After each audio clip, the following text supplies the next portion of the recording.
बीते कुछ दिनों से एक वीडियो सोशल मीडिया पर तेजी से वायरल हुआ है, जिसमें एक नशा मुक्ति केंद्र के अंदर मरीज के साथ कथित मारपीट और दुर्व्यवहार के दृश्य सामने आए। इस वीडियो ने लोगों को झकझोर कर रख दिया और एक बड़ा सवाल खड़ा कर दिया। क्या नशा मुक्ति केंद्र वाकई इलाज और सुधार के लिए है, या फिर कुछ जगहों पर ये यातना केंद्र बनते जा रही है? इसी सवाल के तह तक जाने की कोशिश में आज हम आपको दिखाने जा रहे हैं एक ऐसी सच्चाई जो अक्सर चार दीवारों के अंदर ही दबकर रह जाती है। नमस्कार, मैं दिव्या और आप देख रहे हैं CGNN लाइव। छत्तीसगढ़ में नशा मुक्ति केंद्रों की संख्या तेजी से बढ़ रही है।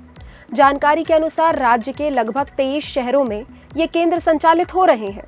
राजधानी रायपुर की बात करें तो यहाँ 5 निजी और सिर्फ 2 सरकारी नशा मुक्ति केंद्र हैं, यानी इलाज की जिम्मेदारी का बड़ा हिस्सा निजी संस्थानों पर है। लेकिन सवाल यह है कि क्या इन निजी केंद्रों पर सही तरीके से निगरानी हो रही है? रिपोर्ट्स बताती हैं कि कई निजी नशा मुक्ति केंद्र नियमों को ताक पर रख कर चल रहे हैं। कहीं मरीजों से भारी रकम फीस वसूली जा रही है, तो कहीं उनके साथ अमानवीय व्यवहार की शिकायतें सामने आ रही है। कई केंद्रों में बुनियादी सुविधाओं की कमी है और मरीजों को सही इलाज के बजाय दबाव और डर के माहौल में रखा जा रहा है। यही वजह है कि अब इन केंद्रों पर सख्ती से निगरानी की मांग तेज हो रही है। अगर हम हाल ही में सामने आए मामलों पर नजर डालें तो रायपुर के मोवा इलाके में एक मामला काफी चर्चा में रहा।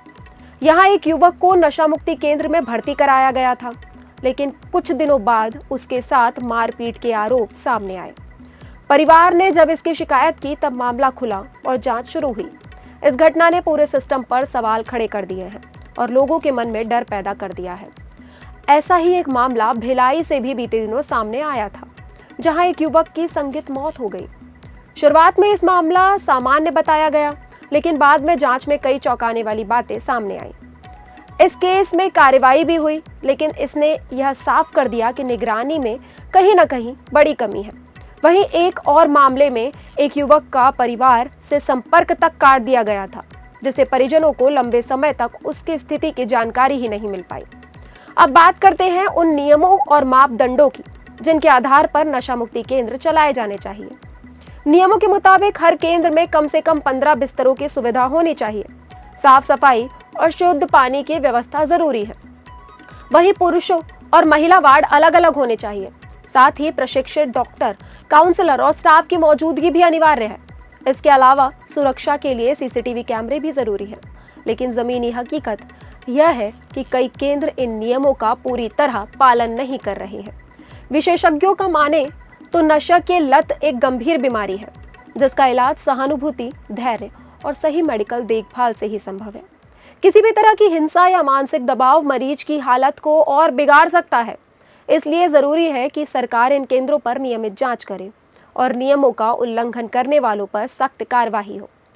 अंत में यही कहा जा सकता है कि नशा मुक्ति केंद्र समाज के लिए बेहद जरूरी है, लेकिन अगर इनका संचालन सही तरीके से ना हो तो ये मदद के बजाय खतरा बन सकते हैं।